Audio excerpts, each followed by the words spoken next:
Une page triste maintenant. La première dame de Côte d'Ivoire, Madame Dominique Ouattara, s'est rendue hier après-midi au domicile de Nadir Hayes, le président directeur général du groupe Olympe, mort accidentellement dans le crash de son aéronef le 2 janvier.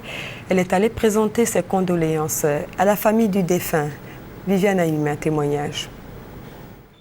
Durement éprouvée par la mort brusque et tragique de Nadir Hayes dans le crash de son aéronef le lundi 2 janvier, la famille Hayes s'efforce de vivre sa douleur dans la retenue et dans la prière.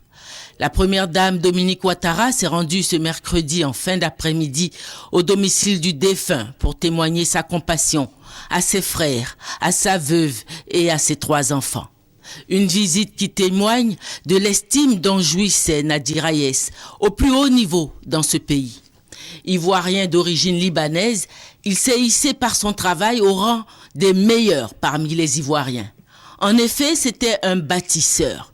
Pionnier de la presse privée indépendante en Côte d'Ivoire, il s'est employé depuis 1993 à créer le plus grand groupe de presse privée dans le pays, le groupe Olympe, qui compte 3 entreprises de presse, l'Inter, Soir Info et Star Magazine, et qui emploie plusieurs centaines d'Ivoiriens en leur offrant des conditions de travail modernes et réglementaires.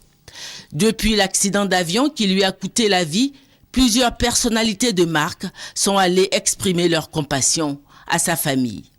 Avant de se retirer, la première dame écrira dans le livre des condoléances « C'était un ami, c'était un frère, que la terre lui soit légère ». Nadir Hayes sera inhumé ce vendredi 6 janvier au cimetière de Williamsville après une messe de requiem à la mission libanaise du Sacré-Cœur à Adjamé.